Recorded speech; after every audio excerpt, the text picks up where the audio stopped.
तो उदाहरण स्टार्ट करते हैं बेटा। ठीक है, ये पहला उदाहरण देखो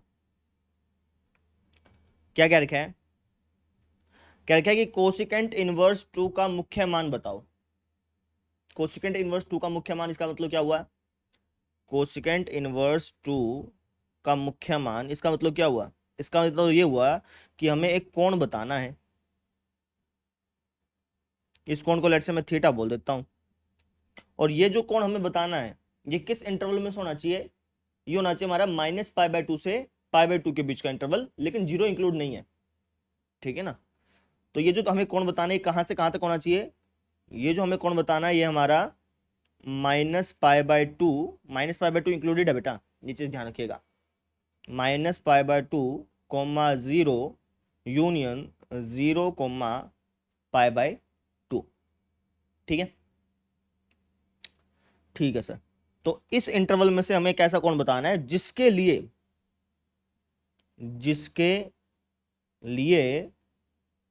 जो कोसिकेंट थीटा है वो किसके बराबर हो जाए? 2 के बराबर हो जाए। अब कोसिकेंट थीटा 2 के बराबर कहां होता है बताइए? आप कहेंगे सर साइन थीटा 1/2 होता है 30 डिग्री पर, तो कोसिकेंट 2 होगा हमारा 30 डिग्री पर, है कि नहीं? तो आ गया हमारा आंसर। ठीक है, तो अब इसको रेडियन में चेंज कर लो भाई। 30 डिग्री को क्या लिखोगे? 30 डिग्री को लिखोगे आप π/6।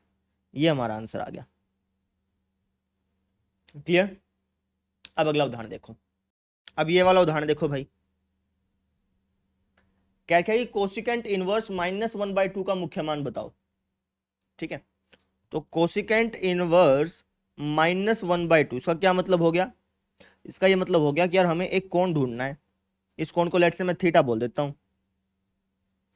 और ये जो कोण हमें ढूंढना है ये हमें किस इंटरवल में से ढूंढना है? ये कोण हमें ढूंढना है सर जी -π/2 से π/2 के बीच का इंटरवल, लेकिन जीरो नहीं लेना। तो इसको लिखेंगे कैसे? इसको हम ऐसे लिख देंगे, -π/2, 0 यूनियन 0, π/2। इस इंटरवल में से हमें एक कोण ढूंढना है और ये कोण ऐसा होना चाहिए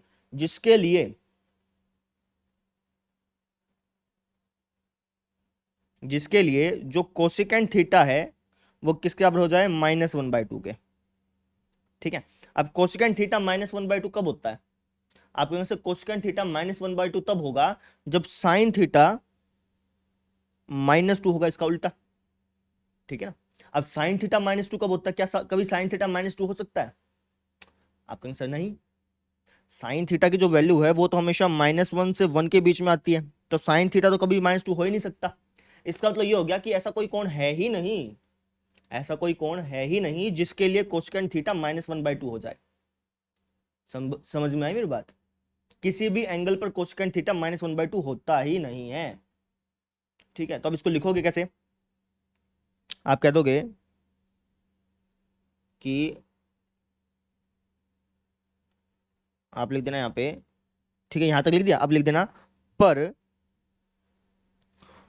जो कोसिकेंट थीटा है वो कभी भी -1/2 नहीं हो सकता। क्यों नहीं हो सकता? क्योंकि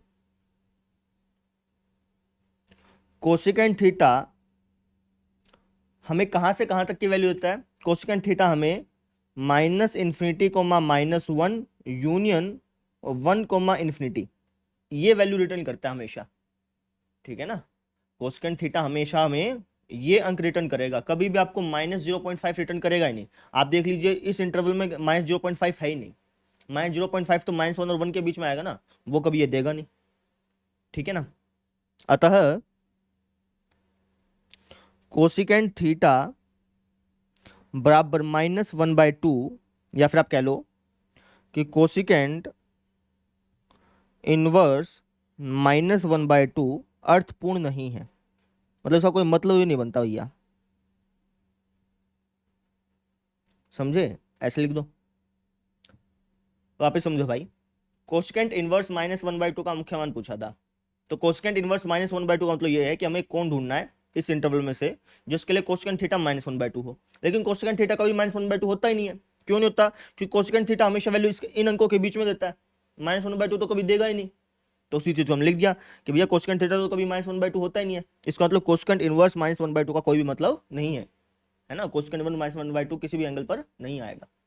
समझ में आ गई? ऐसे करना था, आसान था। अगला उदाहरण देखते हैं। अब ये वाला उदाहरण देखो, क्या क्या लिखा है? क्या लिखा है कि कोसेकेंट इनवर्स -2/√3 का मुख्य मान बताओ। तो इसको पहले आप खुद ब खुद सोल्व करो। कोसेकेंट इनवर्स -2/√3, इसका क्या मतलब हो गया? इसका ये मतलब हो गया सर जी कि हमें एक कोण ढूंढना है।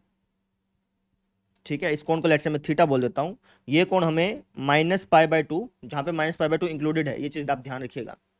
-π/2 से π/2 के बीच में ढूंढना है, लेकिन जीरो इंक्लूडेड नहीं है। ठीक है ना? तो ये कोण हमें इस इंटरवल में ढूंढना है, और ये कोण ऐसा होना चाहिए जिसके लिए जो कोसेकेंट थीटा है वो किसके बराबर हो जाए? -2/√3 के बराबर हो जाए। ठीक है, ठीक है सर। तो कोसेकेंट थीटा -2/√3 कब होता है? आप कहेंगे सर कोसेकेंट थीटा -2/√3 तब होगा जब साइन थीटा -√3/2 हो। और साइन थीटा -√3/2 कब होता है? आप कहेंगे सर साइन थीटा माइनस में, है ना, साइन थीटा -√3/2 कब होता है बेटा? कौन से एंगल पे होता है? तो एक काम कर लेते हैं, निर्देशांक तल बना लेते हैं, वहां से हमें आसानी से पता चल जाएगा। साइन थीटा -√3/2 का मतलब क्या हो गया कि भैया ये हमारा लंब और ये है हमारा कर्ण, है ना। तो लंब है हमारा -√3 और कर्ण है हमारा 2। तो आकृति कैसे बनेगी? आकृति या तो ऐसे बनेगी, या तो आकृति ऐसे बनेगी, या फिर आकृति हमारी ऐसे बनेगी। ये दो दो केसेस हो सकते हैं। जो ट्रायंगल बन सकते हैं वो दो दो तरीके से बन सकते हैं, या तो ऐसे बन सकते हैं या ऐसे बन सकते हैं। क्योंकि इन्हीं दो ट्रायंगल में जो लंब है वो नेगेटिव में है ना। बाकी और कहीं ट्रायंगल बनाओगे तो वो लंब जो है वो नेगेटिव में नहीं होगा। ये दो प्रकार के ट्रायंगल बन सकते हैं जहाँ पे साइन थीटा जो है वो -√3/2 हो। ठीक है, अब मुझे कौन सी ट्रायंगल लेनी है? आप कहेंगे सर आपको ये वाली ट्रायंगल लेनी है। क्यों सर जी ये वाली ट्रायंगल क्यों लेनी है, ये वाली ट्रायंगल क्यों नहीं लेनी? क्योंकि जब हम साइन इनवर्स पढ़ रहे थे ना, तो साइन इनवर्स का जो मुख्य मान होता है वो हमारा कहाँ से कहाँ तक होता है? वो हमारा -π/2, π/2 होता है, इसलिए। ठीक है ना, -π/2 से π/2 के बीच के ही हम कोण लेते हैं जब हम साइन इनवर्स की बात कर रहे होते हैं। समझ में आ गई मेरी बात? ठीक है, यहाँ पे हम बेसिकली साइन इनवर्स की ही बात कर रहे हैं बेटा। आप ये मत सोचना कि सर हम यहाँ पे तो साइन की बात कर रहे हैं, नहीं, इनवर्स की बात कर रहे हैं। हम ऐसा कोण ढूंढना चाह रहे हैं ना जिसके लिए -√3/2 हो, तो इनवर्स की ही बात हो रही है असल मायने में। तो हम ये वाला ट्रायंगल लेकर चलेंगे। तो ये एंगल कितना बनेगा? आप कहेंगे सर ये लंब है हमारा √3 लेंथ, है ना। लेंथ तो इसकी √3 ही है, डायरेक्शन माइनस में है। लंब है हमारा √3 और कर्ण है हमारा 2। साइन थीटा √3/2 कहाँ होता है? आपको सर साइन थीटा √3/2 होता है हमारा 60 डिग्री पे, है ना। तो ये एंगल कितना हो जाएगा? ये हो जाएगा -60, क्योंकि नीचे की तरफ देख रहे हैं ना अपन, इसलिए। तो इसका ये मतलब हो गया कि साइन -60 डिग्री पर -√3/2 देता है।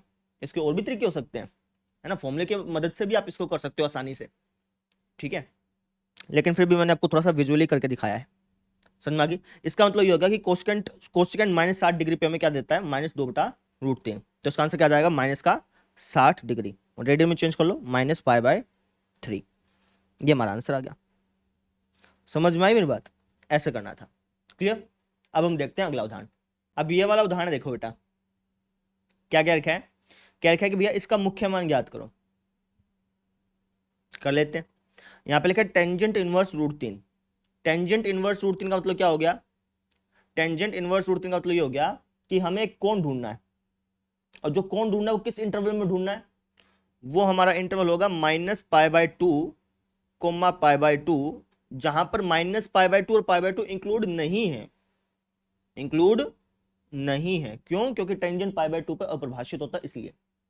ठीक है ना, आप हमेशा ध्यान रखें कि जो ये मैंने पढ़ाया ना, tangent inverse, secant inverse, cosecant inverse, इनका मुख्य मान शाखा कौन सी है वो हमेशा आप ध्यान रखें। तो हमें पता है कि टेंजेंट इनवर्स की जो मुख्य मान शाखा है वो ये है। ठीक है, तो टेंजेंट इनवर्स √3 का मतलब ये है कि हमें एक कोण ढूंढना है, और वो कोण हमें इस इंटरवल में ढूंढना है। ये चीज आप हमेशा ध्यान रखें, हमें हमेशा इसी इंटरवल में काम करना है बेटा जी। समझ में आ गई?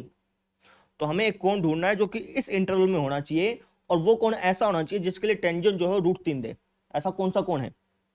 आप कहें सर ऐसा कोण है जी हमारे पास 60 डिग्री, यानी रेडियन में चेंज किया तो π/3। ठीक है, सीकेंट इनवर्स -2 का मतलब क्या हो गया?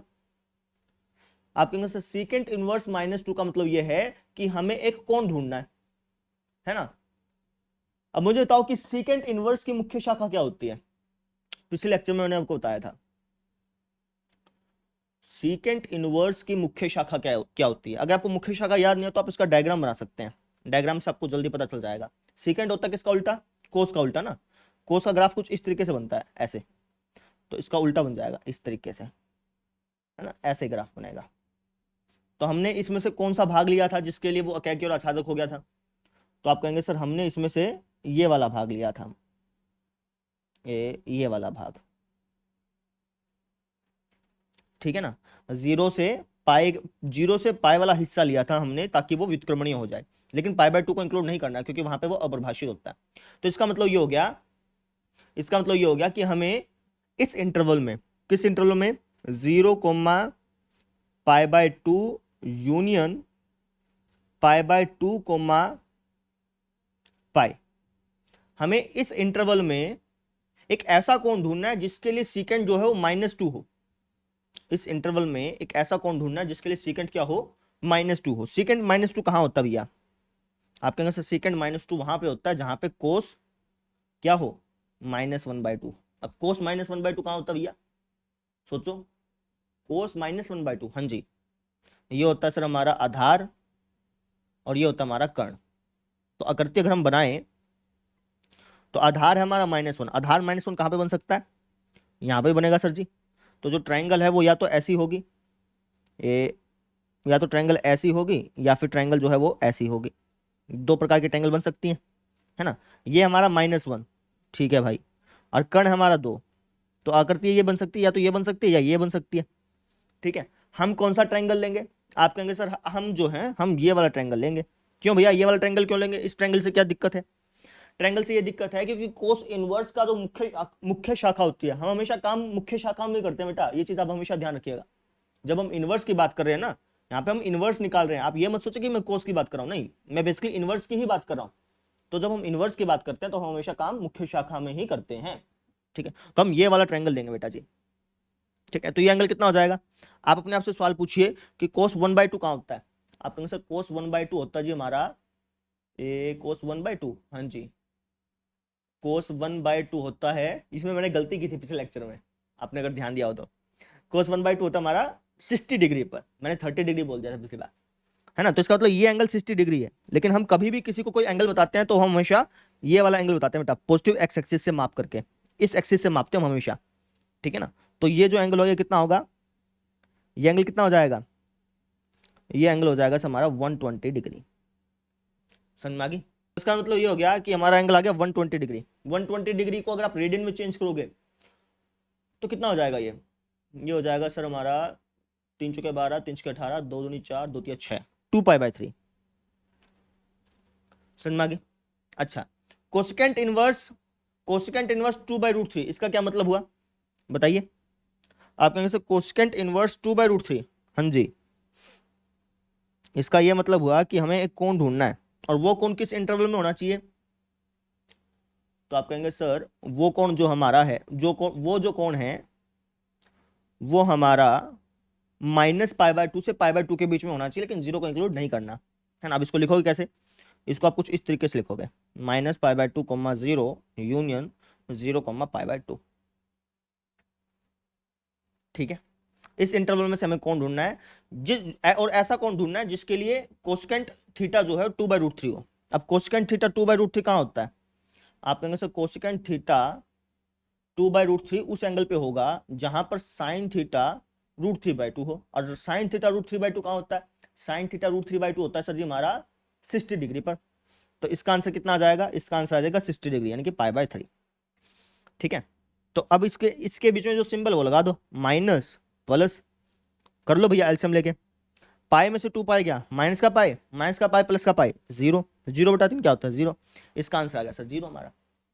समझ में आ गया, ऐसे करना है। क्लियर हुआ। आपको सभी इनवर्स फंक्शन की मुख्य शाखा मालूम होनी चाहिए। आपको पता होना चाहिए कि टेंजेंट इनवर्स की मुख्य शाखा क्या है, सेकेंड इनवर्स की मुख्य शाखा क्या है, कोसेकेंट इनवर्स की मुख्य शाखा क्या है, ये आपको मालूम होना चाहिए। समझ में आई, क्लियर है। अब कहोगे सर याद कैसे रखेंगे, तो बेटा बहुत आसान है। सीकेंट किसका उल्टा होता है, आप कहेंगे सर कोस का, कोस की मुख्य शाखा क्या होती है? तो आप कहेंगे सर कोस की मुख्य शाखा होती है हमारी, कोस का ग्राफ कैसा बनता है? कोस का ग्राफ बनता है ऐसा, है ना। तो हम इसमें से कौन सा हिस्सा लेते हैं? हम ये वाला हिस्सा लेते हैं, ये वाला, ठीक है। तो कोस की मुख्य शाखा क्या होती है? कोस की मुख्य शाखा होती है 0 से लेकर के पाई, 0 से लेकर के पाई, ठीक है। तो जब सीकेंट इनवर्स की बात करोगे तो वो भी 0 से पाई तक ही, उसकी मुख्य शाखा भी 0 से पाई तक ही होगी, लेकिन पाई बाय 2 को हम नहीं लेंगे, क्योंकि पाई बाय 2 पे कोस जो है वो, कोस जो है वो क्या होता है? अपरिभाषित होता है, इसलिए। सेम तो इसके साथ है। कोसेकेंट इनवर्स की मुख्य शाखा कैसे याद रखोगे? आपको पता होना चाहिए कि साइन इनवर्स की मुख्य शाखा होती है। तो आप कहेंगे सर साइन इनवर्स की मुख्य शाखा होती है माइनस पाई बाय 2 से पाई बाय 2, है ना। तो वही कोसेकेंट इनवर्स की मुख्य शाखा है। बस फर्क क्या है कि हम इसमें 0 को इंक्लूड नहीं करते, क्योंकि साइन 0 पे क्या होता है? साइन 0 पर क्या होता है? 0। और अगर हम कोसेकेंट 0 की बात करेंगे तो वो अपरिभाषित हो जाएगा। समझ में आई मेरी बात? तो आप इस तरीके से याद रख सकते हो। क्लियर? समझ में आ गई? अब इसको लिखोगे कैसे? कुछ नहीं करना, बस डायरेक्टली आंसर लिखने, और तो क्या है ना। पाई बाय 3, 2 पाई बाय 3 और पाई बाय 3, सिंपल लिख दो। ये है सर जी हमारा पाई बाय 3, ये है 2 पाई बाय 3 और ये है पाई बाय 3। इसको सोल्व किया तो ये आ गया 0/3, यानी कि 0। समझे? ऐसे करना था। क्लियर हुआ? देखो ग्राफ अगर आप याद रखोगे ना तो क्वेश्चंस करने में, कंसेप्ट समझने में बहुत आसानी हो जाती है, इसलिए मैंने आपको सबके ग्राफ कराए हैं। क्लियर है? अब हम देखते हैं अगला उदाहरण। ये वाला प्रश्न आप खुद ब खुद करेंगे, सारे तरीके मैंने आपको बता दिए हैं, इसको आप खुद ब खुद निपटाइए। इसका आंसर मैं आपको बता देता हूं, इसका आंसर आएगा पाई। ठीक है, अब हम देखते हैं अगला उदाहरण। अब ये वाला प्रश्न देखो भाई, और आप ये मत सोचिएगा कि यार मैं पहले से करके बैठा हूँ, नहीं ऐसा नहीं है, मैं भी आपके सामने कर रहा हूँ सारी चीजें। ठीक है ना, मैं भी ये चाहता हूँ कि बच्चे देखें कि यार मैं कहाँ पे अटकता हूँ। ठीक है, जैसे ये क्वेश्चन देखिए, क्या क्या कि कोसेकेंट इनवर्स एक्स जमा कोसेकेंट इनवर्स वाई जमा कोसेकेंट इनवर्स जेड बराबर है -3π/2 के। ठीक है, तो एक्स बटा वाई जमा जेड बटा एक्स, इसकी वैल्यू बताओ। तो एक्स वाई जेड की अलग अलग वैल्यू निकाल लेते हैं, उसके बाद इसकी वैल्यू निकल जाएगी। ठीक है, अब मुझे ये बताइए कि जो यहाँ पे लिखा हुआ है कोसेकेंट इनवर्स एक्स जमा कोसेकेंट इनवर्स वाई जमा कोसेकेंट इनवर्स जेड बराबर -3π/2, ये कब संभव हो सकता है? भाई हमें पता है कि यार कोसेकेंट इनवर्स एक्स जो है, कोसेकेंट इनवर्स एक्स जो है ये हमें कहाँ से कहाँ तक के एंगल देता है बताना जरा। आप कहेंगे सर कोसेकेंट इनवर्स एक्स जो है ये हमें -π/2 से π/2 के बीच के एंगल देगा, लेकिन 0 नहीं देगा। ठीक है ना, तो ये हमें सर जी ये एंगल देता है -π/2, 0। या फिर इसको आप ऐसे लिख सकते हैं समझने के लिए, इसको आप ऐसे लिख सकते हैं, कोई समस्या नहीं है, लेकिन जो बिलोंग्स टू वाले क्वेश्चन है ना उसमें फिर दिक्कत आती है। ठीक है, इसको आप ऐसे लिख ले जाएं कि भाई कोसेकेंट इनवर्स एक्स जो है वो -π/2 से π/2 के सभी एंगल देता है, लेकिन 0 नहीं देता। ठीक है, इसको आप ऐसे भी लिख सकते हैं, लेकिन जब बिलोंग्स टू वाले सवाल करोगे ना तब ऐसे मत लिखना, क्योंकि फिर उसको बिलोंग्स टू वाले सवाल करने में, इस तरीके से सवाल करने में दिक्कत आती है थोड़ी सी, इसलिए। ठीक है, ठीक यही इसी तरीके से कोसेकेंट इनवर्स वाई जो है ये भी हमें -π/2, π/2 के बीच के एंगल देता है, लेकिन 0 नहीं देता भैया। ऐसे जो हमारा कोसेकेंट इनवर्स जेड जो है ये भी हमें -π/2 से π/2 के बीच के सारे एंगल देता है, लेकिन 0 नहीं देता। ठीक है ना, तो हमसे क्या बोला गया है? हमसे बोला गया कि यार इसका मुझे कौन सा एंगल लेना चाहिए, इसका मुझे कौन सा एंगल लेना चाहिए, इसका मुझे कौन सा एंगल लेना चाहिए, जिससे जिससे इनका जोड़ करने पर -3π/2 आ जाए। सोचो, इनका जोड़ करने पर -3π/2 आ जाए। आप कहेंगे इनका सबसे लोएस्ट मान है -π/2, इसका भी सबसे लोएस्ट मान -π/2 है, इसका भी सबसे लोएस्ट मान -π/2 है, इसका भी सबसे लोएस्ट मान -π/2 है। तो अगर मैं इसका मान -π/2 लूं, इसका भी मान -π/2 लूं और इसका भी मान -π/2 लूं, तभी इनको जोड़ने पर -3π/2 आएगा, और कोई कॉम्बिनेशन बन ही नहीं सकता। ठीक है ना, क्योंकि हमने सबसे लोएस्ट मान ले लिया यार, सबसे लोएस्ट मान लेने, सबसे लो और कितना लोएस्ट जाए, है ना। इससे अगर आप इससे हाईएस्ट मान लोगे ना, -π/2 से तुमने मान लो थोड़ा सा ऊपर मान ले लिया, तो इससे तो बड़ा ही वैल्यू बनेगा ना। अगर मुझे सबसे लोएस्ट मान बताना है, सबसे लोएस्ट मान बनाना है, तो मुझे इन सबका लोएस्ट मान ही लेना पड़ेगा ना, तभी तो हमारा -3π/2 बन के आएगा, और कोई कॉम्बिनेशन बन ही नहीं सकता। खुद सोचो तुम, समझ रहे हो मेरी बात को? अब इसको लिखोगे कैसे? समझ में आ गई होगी। अब इसको लिखना कैसे वो समझ लो बस, इसको मिटा। तो हम कह देंगे कि भैया हम जानते हैं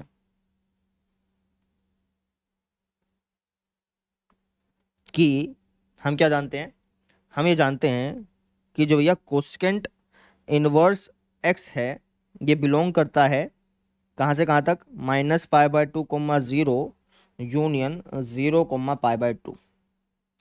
ठीक है, इसी तरीके से कोसेकेंट इनवर्स वाई जो है ये भी इसी से बिलोंग करेगा।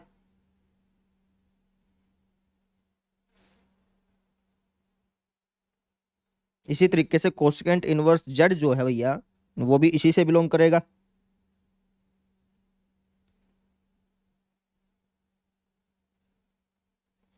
ठीक है, ठीक है सर। तो या फिर आप लिख लो, यहां प्रश्न में हमें क्या दिया हुआ है, प्रश्न में हमें ये दिया हुआ है कि कोसेकेंट इनवर्स एक्स जमा कोसेकेंट इनवर्स वाई जमा कोसेकेंट इनवर्स जेड जो है ये बराबर आना चाहिए -3π/2 के। लिख देते हैं यहाँ कोसेकेंट इनवर्स एक्स जमा कोसेकेंट इनवर्स वाई जमा कोसेकेंट इनवर्स जेड बराबर आना चाहिए -3π/2 के। ये कब संभव होगा, यह तभी संभव होगा, कब, यह तभी संभव होगा जब जब ये थोड़ा सा नीचे जा रहा हूं मैं, जब जो कोसेकेंट इनवर्स एक्स है ये हमें क्या देगा, ये हमें -π/2 देगा। जब कोसेकेंट इनवर्स एक्स की वैल्यू -π/2 लेंगे, इसी तरीके से कोसेकेंट इनवर्स वाई की वैल्यू भी हम क्या लेंगे, -π/2 लेंगे। और ठीक इसी तरीके से अगर हम कोसेकेंट इनवर्स जेड की वैल्यू भी क्या लेंगे, -π/2 लेंगे, तभी ये संभव है कि इनका जोड़ करने पर -3π/2 आ जाए। और कोई तरीका है ही नहीं जिससे कि इनका जोड़ करने पर -3π/2 आए। ठीक है, तो इसको सोल्व करिए भैया। इसको जब आप सोल्व करेंगे मुझे बताइए कि कोसेकेंट इनवर्स एक्स अगर -π/2 के बराबर है तो एक्स की क्या वैल्यू होगी। तो आप कहेंगे सर कोसेकेंट इनवर्स एक्स अगर -π/2 के बराबर है तो इसका ये मतलब हो गया कि कोसेकेंट कोसेकेंट -π/2 पे कितना देता है, इसका ये मतलब हो गया ना भाई। कोसेकेंट इनवर्स एक्स अगर -π/2 के बराबर है तो इसका मतलब हो गया कि कोसेकेंट -π/2 पे कौन कोसेकेंट -π/2 बराबर है एक्स के, है ना। अब इसको सोल्व कर लीजिए, आपको एक्स की वैल्यू मिल जाएगी। कोसेकेंट -90 डिग्री पे क्या देता है, कोसेकेंट -90 डिग्री पर आपको क्या देता है, कोसेकेंट -90 डिग्री पर ना, हाँ जी। तो इसको है ना आप चेंज कर लो, कोसेकेंट को साइन के अंदर चेंज कर लो। साइन -90 पे क्या देता है पहले ये बताओ, उसका उल्टा ही कोसेकेंट -90 पे देगा ना। तो साइन 90 डिग्री पर हमें देता है 1, -90 डिग्री पे देता है -1। -1 का अगर मैं उल्टा करूंगा तब भी तो मुझे -1 ही मिलेगा। कहने का मतलब ये है कि कोसेकेंट -90 डिग्री पर -1 देता है, ये कहना चाह रहा हूँ। ठीक है, तो एक्स की वैल्यू कितनी आ गई, -1। ठीक इसी तरीके से वाई की वैल्यू कितनी आ जाएगी, -1। ठीक इसी तरीके से जेड की वैल्यू भी कितनी आ जाएगी, -1। यहाँ तक बात समझ में आ गई। ठीक है, तो हमने एक्स वाई जेड की अलग अलग वैल्यू निकाल ली है। ठीक है, अच्छा जी, अब हमें क्या करना था, हमें इसका वैल्यू ज्ञात करना था, ए इसका वैल्यू कर लेते हैं, यहाँ पे साइड में लिख देता हूँ। तो x/y जमा y/z जमा z/x, एक्स की वैल्यू -1, वाई की वैल्यू -1, -1 upon -1 1 हो जाएगा। सेम चीज़ यहाँ पे और सेम चीज़ यहाँ पे, इनको जोड़ेंगे तो 3 आ जाएगा। आगे भैया हमारा आंसर, समझे, ऐसे करना था। कितना आसान सा प्रश्न था। ठीक है, तो अब मैं आपको डीपीपी दे रहा हूँ, उसके सवाल आप लगा लीजिएगा। ठीक है, ये जो मैं डीपीपी देता हूँ ना आपको, ये मैं आर.डी. शर्मा की बुक में से देता हूँ बेटा, है ना। ये पूरा का पूरा कोर्स आर.डी. शर्मा की बुक से ही डिजाइन किया गया है ना। शुरुआत का 1-2 चैप्टर हमने आर.डी. शर्मा बुक नहीं लिया था, ठीक है, लेकिन जो अब से जो चैप्टर आ रहे हैं ये पूरा चैप्टर और इससे आगे जो भी चैप्टर्स बनेंगे वो सारे के सारे आर.डी. शर्मा बुक से ही तैयार किए जा रहे हैं। उसी तरीके से हम कंटेंट तैयार कर रहे हैं, उसी तरीके से हम क्वेश्चंस तैयार कर रहे हैं, उसी तरीके से हम एग्जांपल्स करवा रहे हैं। ठीक है, तो अगर आप बुक लेना चाहें तो आप आर.डी. शर्मा की लेना चाहें तो आप आर.डी. शर्मा की ले सकते हैं, कोई दिक्कत की बात नहीं होगी। अगर ना लें तब भी कोई दिक्कत नहीं है, क्योंकि आपको डीपीपी तो मिल ही रही है रोज के रोज। समझ में आ गया ये चीज़। तो बस आज के लिए इतना ही, कल मिलते हैं फिर। Thank you.